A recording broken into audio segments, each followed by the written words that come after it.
Okay, so for part 1 of homework 6-5, we'll start off with question 1. And hopefully question 1 is one of the easier questions on here. They ask us what the escape speed from Jupiter is, and then they give us a whole bunch of the measurements here. The key is obviously understanding what the escape speed is and more importantly, where it comes from, right? So in order to determine where it comes from, let's think in terms of energy. Right? We know at the surface of Jupiter we would have a certain amount of energy based on kinetic and potential. And then as we go infinitely far away from Jupiter, as we escape from Jupiter, if you will, I would have maybe a final kinetic energy and a final potential, right? At least in general terms, this is what I should be considering. The key with the escape speed is knowing that the final measurements would be 0, right? If we get infinitely far away, then because the radius is a very, very large number, the fraction that represents the potential energy ends up being essentially 0, right? So the final potential energy is 0, and then the escape speed is defined as the minimum speed needed. So since it's the minimum speed needed, you don't have any extra kinetic energy by the time you escape. So since we're dealing with just the minimum speed, this kinetic energy is also 0. As soon as you make that realization, I hope that this question is pretty easy, because then it truly is just kinetic energy, so 1/2 mv squared. I'm obviously looking for the velocity, and then plus the potential energy, but keep in mind the potential energy is actually negative g m1 m2 all over r, right? And then I know that those two initial energies need to total up to equal 0.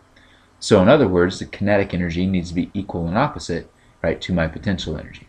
So if I solve this equation, first and foremost, I can go ahead and get rid of the mass of the satellite, which is good, because we don't know what object we're launching, right? But we can get rid of that. So then I know 1/2 the velocity squared, my escape speed that I need, would equal, if I add this over, g times the mass of Jupiter, and then divided by the radius of Jupiter.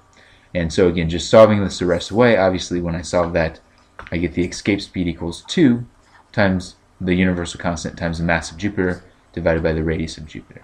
And yes, this will always be true for the minimum escape velocity needed, the escape speed needed. So it is helpful to be familiar with that equation. But like I said, more importantly than just memorizing the equation, I hope you guys are comfortable seeing where that comes from. But anyway, once I've laid this out, I hope this question's pretty easy, right? We know we're just finding the escape velocity. We know the universal constant is, I'll write the 2 out there first. We've got 2, and then our universal constant of 6.67 times 10 to the negative 11th.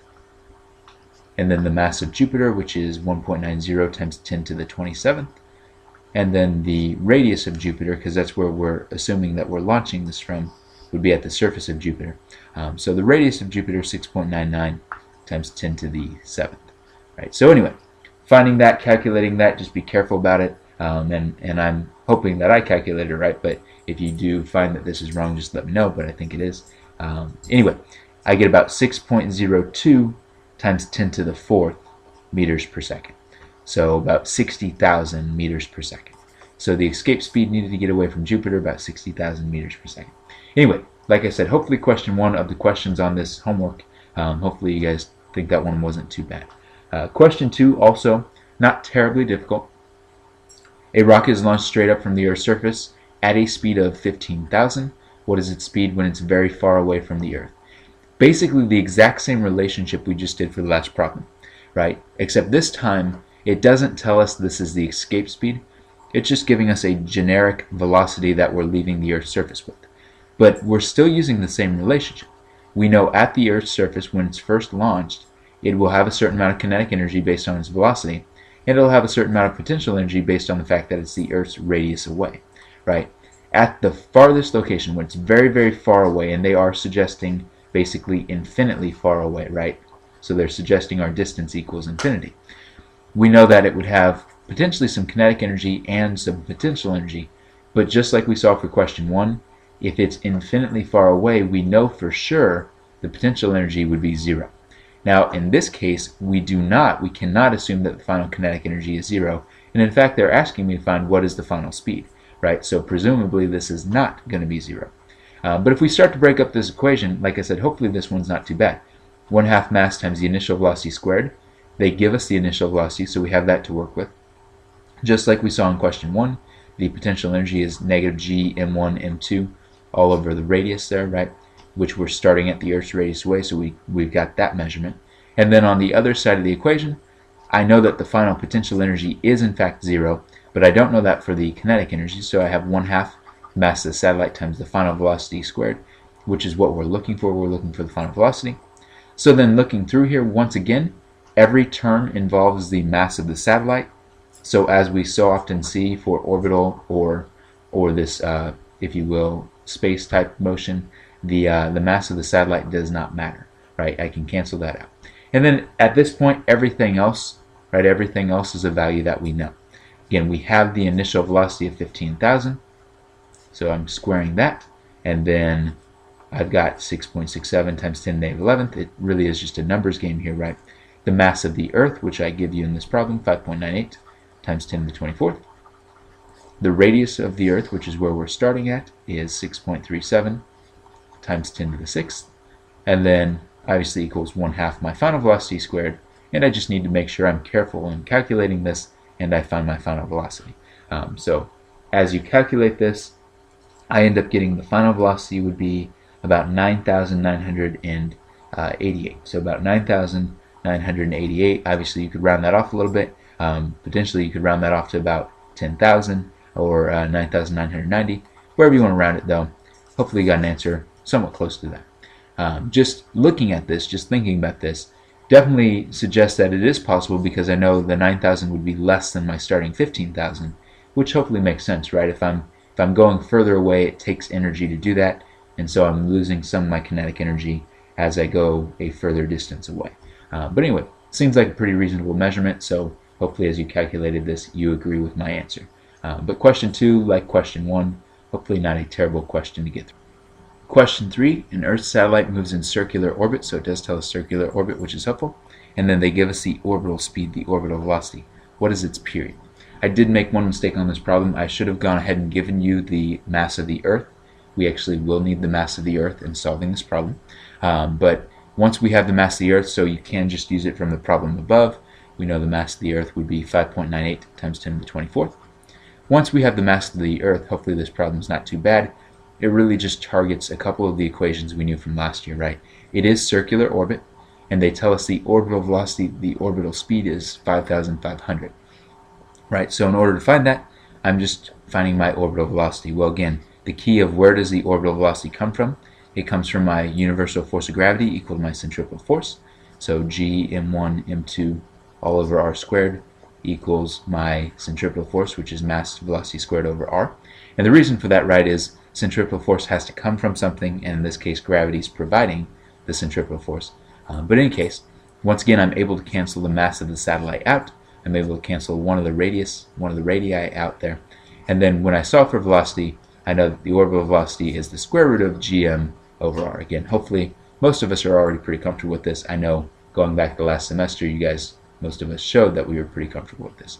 But anyway, I've got that equation. So since they give me the velocity, and I know the mass of the Earth and the universal constant, I can find the altitude, I can find the total radius at which this satellite is orbiting, which is the key for finding my period, right? So I'm going to use this to help me find r, because once I find r, similarly I know my period equation. And again, if I go back to the equation I know from last year, right, it's this equation here, or if you prefer, it's just velocity equals 2 pi r over the period, right? And we know the velocity, we know presumably we can find the radius, so finding the period wouldn't be too bad, right? So I'm using either one of these expressions.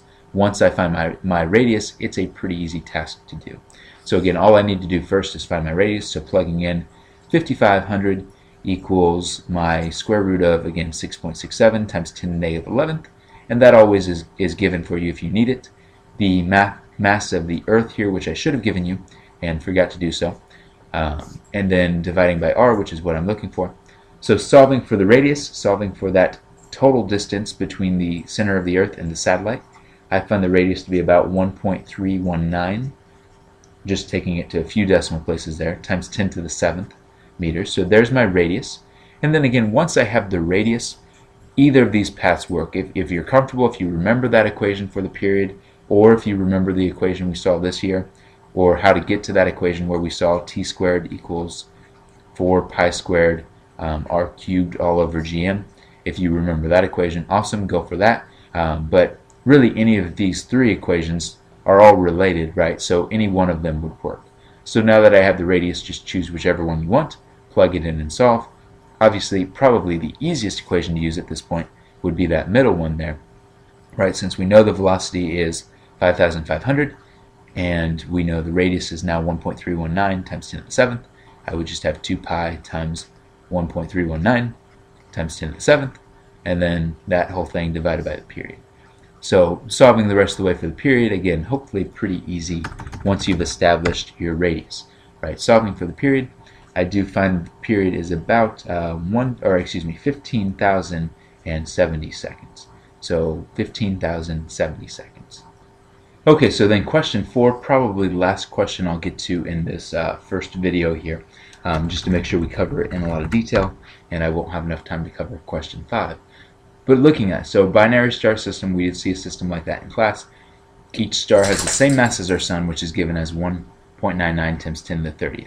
They're separated by a distance that they give us there, so that's the total distance between them. And then a comet is very far away. It's essentially starting at rest, and slowly but surely is pulled towards the center of those two, right towards the center of mass for that system. So let's kind of get a feel for what's going on here, right? We've got two different suns, right? Two different stars, each with the same mass as our sun, right? It gives us the distance between them, and since we know that they're equal in mass, we know that the center of mass of this system would be the exact center, it'd be the geometric center there, right? So we actually know the radius then to either one of those suns if we need it. If the total distance is 1.0 times 10 to the 12th, then obviously each half of this would be 0.5 times 10 to the 12th, or obviously 5 times 10 to the 11th. So I've got that distance should I need it, right? So what this problem is saying is you've got a comet that's starting originally very, very far away, and then over time that comet is heading towards the center of that system, that binary star system. So the comet is approaching in here, and it's heading towards the center, right? So really, again, hopefully as you look at this question, they're asking us for what's the final speed, and we're starting a certain distance away. So my hope is that when we first look at this, we realize, hey, it's just an energy question, right? If nothing else, I'm going to try to set up some type of energy relationship, because I know that maybe it starts with a certain amount of energy, or maybe doesn't, maybe it ends with a certain amount of energy, right? But I know that there's going to be probably some type of transfer of potential energy to kinetic energy, or vice versa. So let's look at that. Let's kind of set up our energy relationship. So I'm just going to set up in general my initial kinetic energy plus my initial potential energy equals my final kinetic energy plus my final potential energy. So as I'm looking at this, well, they tell me that it essentially starts at rest, which would tell me my initial kinetic energy is 0, right? And then the other key here is it starts very, very far away. So the initial potential energy, keep in mind, just like we've seen in questions 1 and 2, the initial potential energy would actually also be 0. So really the comet by itself starts with 0 joules of energy. And I know that can be a little bit confusing, because you think, well, if it starts with 0 joules of energy, why does it move? Well, keep in mind, potential energy is defined as a negative. So when I look at the final measurements, right, I'm looking for my final velocity. So this is the measurement I'm looking for. What would be accounting for my final potential energy, right? Well, the trick to this question is I actually have two different masses, each of which are providing a final potential energy. Keep in mind, energy is a scalar measurement, right? So I don't have to worry about vectors. I know sometimes we look at this and we think, well, isn't this sun pulling off to the right, and isn't this sun pulling off to the left? So wouldn't those energies cancel out? And the reason the answer is no is because, again, energy is a scalar. It's not a vector. There's no direction associated with it. Instead, what we want to think of is the final energy here, and I wrote a 0 there, but it should have been an F there. The final energy is going to come from both of those suns separately. So in other words, what I'm saying is, rather than just minus G M1, M2 all over R, we're actually going to have two of those measurements, because we have two suns in close proximity to that comet, right? We have two different planets in close proximity to that object. So as soon as I set up this relationship, once again, the mass of the satellite, the mass of the comet does not matter. As soon as I set this up, I know the rest of the information to plug in, right? And I may actually have to finish this in the next part of the video, but I'll go ahead and start to plug in the rest here. So again, I know 0 equals 1/2. I don't know the final velocity. And then minus G M2 over R, and then another G M2 over R.